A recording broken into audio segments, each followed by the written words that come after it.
Bienvenidos compañeros a un programa más de Universo Une Derecho. En el programa de hoy voy a responder a las preguntas que nos han hecho algunos suscriptores, concretamente Imanespa y Álvaro M, que les agradezco su participación. Nos han dejado unas preguntas bastante interesantes y también bastantes preguntas, así que paso a responderlas. Imanespa nos comenta que cuándo hacer la PEZ y cuándo no recomiendas hacerla, con algún ejemplo de asignaturas de primero para que los novatos nos enteremos. Bueno, las PEC o pruebas de evaluación continua es un trabajo o una tarea que se realiza a mediados de cada cuatrimestre y de cada asignatura, cuyo valor es el 25% de la nota final del examen. Os voy a poner un ejemplo. Si sacamos un 7 en el examen y tenemos un 10 en la PEC, esta nos subiría un 2,5 puntos la nota final del examen. Es decir, sacaríamos un 9,5. Siempre, aunque se haga la PEC y se suspenda, no te va a bajar la nota final del examen. Es decir, si tienes un 7 en el examen, tienes un 7. Nunca esa PEC te va a bajar esa nota. Si bien hay que comentar que la PEC solo empieza a contar a partir de que se saque un 7 en esa asignatura o en el examen de esa asignatura. ¿Cuándo recomiendo y cuándo no recomiendo hacer la PEC? Bueno, yo aquellas PEC que se tratan de trabajos a desarrollar o trabajos elaborados que van a llevar bastante tiempo, no recomiendo hacer esa PEC, debido a que yo prefiero no perder el tiempo en hacer esos trabajos y ganarlo estudiando esa asignatura. Pero para el que quiera hacer la PEC, bueno, yo os doy mi opinión, como ya sabéis. ¿Qué PEC recomiendo hacer? Bueno, de primero recomendaría hacer las de civil. Las de civil son un test de verdadero o falso, que son 20 preguntas y que te dejan 2 horas para realizar esa PEC. Así que considero que en esa PEC se puede sacar un 10 y estando en casa con los apuntes al lado, considero que se puede sacar ese 10 de forma fácil. Otra PEC que recomiendo hacer es la de la asignatura de Economía Política de segundo curso. Y os voy a comentar por qué.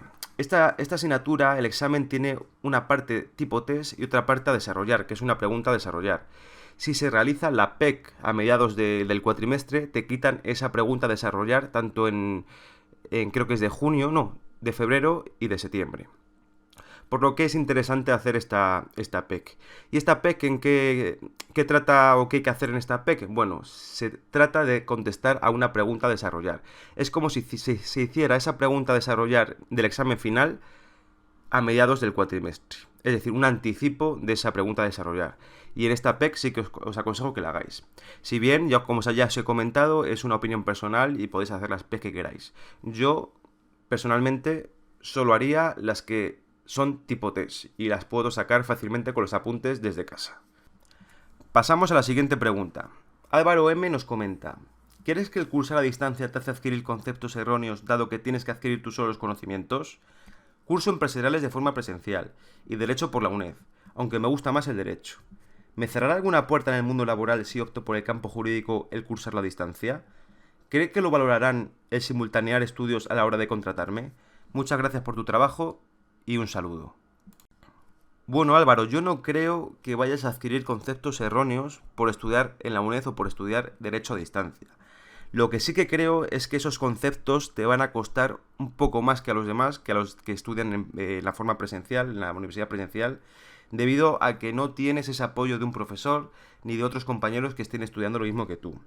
Pero bueno, yo te aconsejo que en el primer año vayas a las tutorías de la UNED y preguntes todas aquellas cuestiones o todas aquellas dudas que te vayan surgiendo de cada asignatura. Créeme que te va a ayudar bastante esas tutorías, sobre todo al principio. El principal perjuicio que veo yo al estudiar a distancia es que no se adquiere esa capacidad de oratoria tan imprescindible en el ejercicio profesional. Pero yo creo que es una capacidad que se puede ir adquiriendo, se puede ir aprendiendo en el futuro, ya dentro del ejercicio profesional y poco a poco. Así que no te preocupes por esa cuestión de adquirir conceptos erróneos, que no te va a pasar. Lo que sí te comento que pues vas a tener que estudiar un poco más esos conceptos que los que estudian en la universidad presencial. Con respecto a la otra pregunta, yo también estudié empresariales en la presencial y luego estudié Derecho.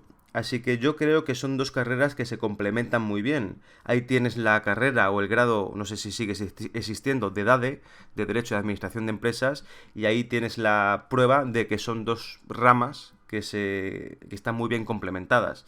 Así que yo veo tener esas dos carreras como un punto muy positivo a la hora de que te valoren o que te cojan para o te contraten para un futuro trabajo dentro de un despacho de abogados o de una empresa.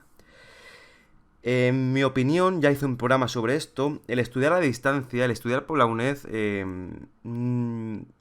yo lo veo como un punto positivo a la hora de que se proceda a una contratación. Y te explico por qué. Los estudiantes de la UNED son personas constantes, responsables, que están estudiando porque ellos quieren estudiar. La mayoría de la gente son personas ya mayores o de segundas carreras que en realidad están haciendo derecho porque realmente les gusta.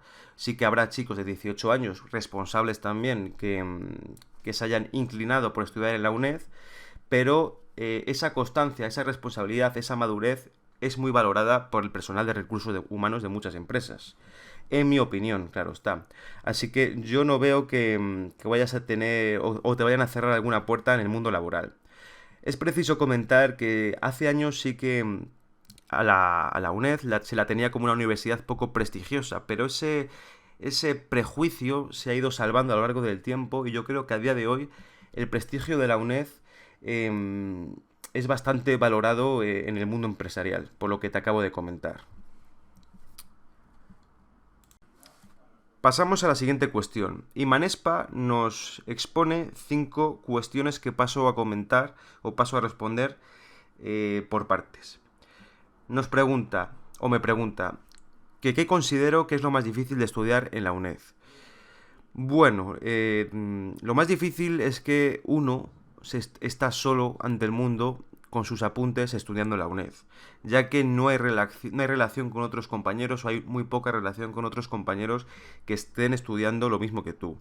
Eso al principio se hace muy cuesta arriba, porque claro, tú imagínate que estás en pleno agosto, tienes exámenes en septiembre, todo el mundo está por ahí en la piscina y tal, y tú estás en casa estudiando. Bueno, eso psicológicamente, en mi opinión, marca, y es por ello que os recomiendo que intentéis relacionaros con otras personas que podéis conocer en las tutorías que estén estudiando lo mismo que vosotros. Otra cuestión por la que se hace difícil estudiar en la UNED es que el material es muy amplio. El material de estudio es muy amplio, no hay un profesor que te explique lo que considera importante de ese material y a la hora de hacer una criba es difícil. Es decir, al final se acaba estudiando todo. Pasamos a la siguiente cuestión. Me pregunta, ¿cómo decides qué asignaturas dejarte para septiembre? Comentabas que las usabas como una convocatoria más, pero si suspendes no hay recuperación. Bueno, en septiembre sigo el mismo criterio que en febrero y en junio. Lo que pasa es que me cojo una menos, es decir, si me cogía 4, 4 y 3, en septiembre me cojo esa menos por si acaso se suspende alguna de febrero y junio y tener cuadradas 4 asignaturas en septiembre. Recordamos, o bueno, hay que hacer hincapié que esa asignatura que se ha suspendido supuestamente se ha estudiado. Así que el estudio en septiembre va a ser más ameno que en febrero y en junio. ¿Cómo decido esas asignaturas? Bueno, esas 3 asignaturas que elijo en septiembre, pues siempre elijo una o escojo una compleja y 2 asequibles. Y para el caso que se suspenda esa asignatura de febrero-junio, bueno, pues se amplía a 4 asignaturas. He de decir que solo me he encontrado con este problema en primero, solo suspendí administrativo 1. Yo creo que si estudiáis no vais a suspender, o es muy difícil que suspendáis una asignatura. Pero bueno, si se suspende o se da ese caso, pues siempre me cojo una menos en septiembre, por si acaso se suspende. Fue en febrero y en junio. Pasamos a la siguiente cuestión. ¿Cómo estudiabas? ¿Manuales o apuntes de otros años? ¿Y lo hacías a base de releer varias veces o resumías, hacías esquemas, etcétera? Bueno, yo estudiaba por apuntes, siempre por apuntes. Nunca me he estudiado ningún manual de la UNED. Siempre escogía apuntes bastante buenos que hacían compañeros, como puede ser el compañero Ponder, que se suelen le suele colgar en los grupos de Facebook y no hacía resúmenes ni hacía nada, simplemente me estudiaba todo, sobre todo para asignaturas de tipo test, porque ahí te pueden preguntar absolutamente todo. Y con respecto a los resúmenes, pues te puedes dejar alguna cuestión que te puedan preguntar en el aire y no saber contestarla. Así que siempre me estudiaba todos los apuntes, no resumía absolutamente nada. Se supone que en los apuntes está resumido ya, y tampoco hacía esquemas. Y la forma o la técnica de estudio, como ya os he comentado en otro programa, pues era a base de releer. Releía,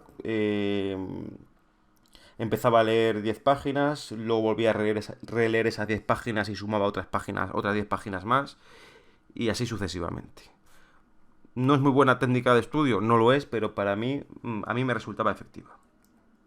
Siguiente cuestión, ¿cómo funciona el TFG? ¿Puedes elegir temática o te la dan los profesores?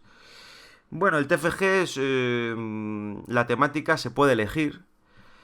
Si bien si no quieres elegir esa temática, al final automáticamente te la dan los profesores.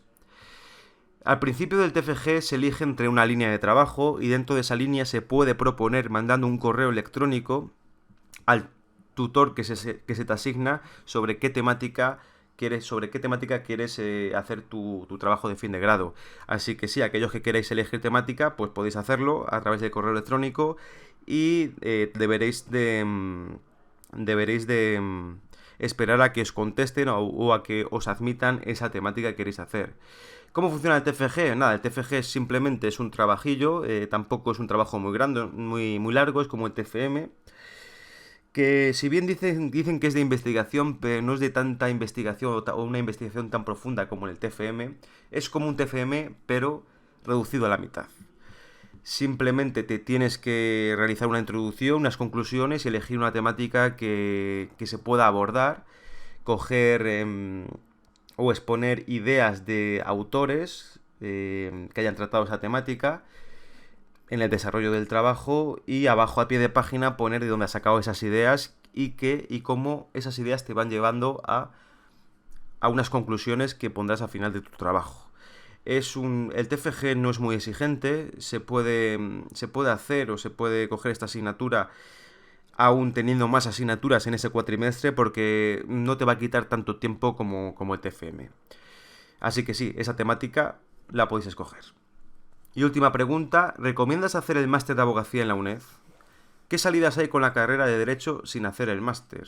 Bueno, yo sí que recomiendo hacer el máster de abogacía en la UNED, pero porque es que el máster de abogacía no te enseña a ejercer el ejercicio profesional, no te enseña absolutamente nada. Tienes esas prácticas de 2 meses en empresa, que bueno, dependiendo de la empresa en la que te toque hacer esas prácticas, pues aprenderás más o menos, pero 2 meses o 2 meses y medio no dan para mucho. Así que le recomiendo hacer la UNED porque aparte de estudiar ese máster, puedes estudiar otra cosa, puedes realizar otra cosa, puedes ir trabajando y en todas las universidades, ya sean presenciales o no, te van a enseñar lo mismo en el máster de acceso a la abogacía. Quitando a lo mejor algunos másteres que son privados, que ya te cuestan bastante dinero, pues a lo mejor ahí sí que se aprende un poco más. Pero entre la presencial normal, que no sea privada, la pública, y la UNED, yo me quedo con la UNED. Y con respecto a qué salidas hay con la carrera de Derecho sin hacer el máster, bueno, la única diferencia entre hacer el máster de acceso a la abogacía y no hacerle es que no podéis representar a nadie ante los tribunales. Es decir, que no tenéis esa categoría de abogado ejerciente para poder representar a nadie. Quitando en la jurisdicción social, que es una jurisdicción un poco atípica, yo os explico por qué. En esta jurisdicción se puede representar o puedes acudir en defensa de un cliente simplemente teniendo el grado en Derecho, pero también lo pueden hacer los graduados sociales y cualquier persona bajo la figura del hombre bueno. Una jurisdicción, perdonad, un poco atípica y que podéis tirar por ahí a aquellos que queráis representar o aquellos que os queréis dedicar a defender los derechos de vuestros clientes o de personas bajo esta jurisdicción. También podéis optar por hacer oposiciones, hay oposiciones interesantes como pueden ser las de auxilio judicial, tramitación procesal o gestión procesal. Si bien son oposiciones complicadas, no por el mero hecho del examen o de aprobar el examen, sino porque se presenta mucha gente y se ofertan pocas plazas, como en todas las oposiciones. Pero bueno, en la mayoría de oposiciones el tener el grado en Derecho os va a dar puntos, sobre todo en aquellas en las que solo se pide el nivel de bachillerato o nivel de la ESO. Así que, por ejemplo, en auxilio judicial os van a dar 12 puntos por tener a mayores por tener ese grado en Derecho. También se puede optar o os podéis inclinar por la asesoría legal y jurídica, si bien por cuenta propia o por cuenta ajena. Siempre en estas asesorías se demanda mucho a alguien con conocimientos de derecho y no tiene por qué ser abogado. Simplemente, pues teniendo ese grado en derecho y teniendo esos conocimientos, pues podéis optar por ese tipo de trabajo. Y también un aspecto muy demandado es el de la realización de contratos de alquiler o de compraventa que tienen algunas inmobiliarias que en algunos casos pues tienen externalizado ese trabajo en asesores jurídicos, asesores legales. También podéis optar por las comunidades de vecinos en la administración de fincas. Simplemente con un curso podéis ser administradores de fincas y bueno, gestionar esas comunidades de vecinos. Lo que sí que es cierto es que a lo mejor en algunos casos podéis estar un poco limitados, por ejemplo, a la hora de interponer esos procedimientos monitorios, no el inicio del procedimiento en tal, sino en aquellos casos en los que hay oposición y se requiere la presencia de un abogado en sala. Pero ese inicio de procedimientos monitorios a la hora de reclamar las deudas impagadas de las comunidades de vecinos, pues lo puede hacer un graduado en Derecho.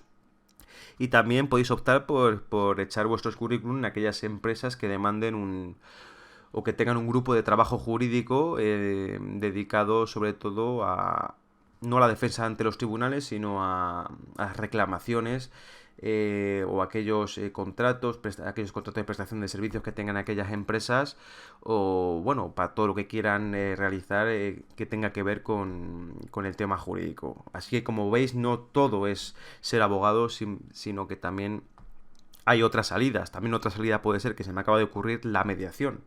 La mediación no tienes por qué ser abogado, también puede ser graduado social, pero la mediación familiar, la mediación civil, pues muy demandada actualmente, pues podéis optar por esa rama y haceros un curso de mediación, si bien procurar que sea un buen curso de mediación y pues puede ser otra salida. Como veis, hay muchas salidas, habrá muchas más que las que os he comentado, simplemente pues tenéis que elegir o saber lo que queréis hacer dentro de esta rama del derecho. Bueno, con todo esto han sido pocas preguntas, pero sí que me han llevado tiempo a la hora de contestarlas, así que os agradezco a Imanexpa y a Álvaro M que me hayáis puesto aquí vuestras cuestiones y os animo a los demás a que el que quiera y tenga preguntas, pues las que las siga poniendo, que en un ulterior programa pues las responderé encantado. Como siempre, muchas gracias por escucharme y nos vemos en el siguiente programa. Un abrazo a todos.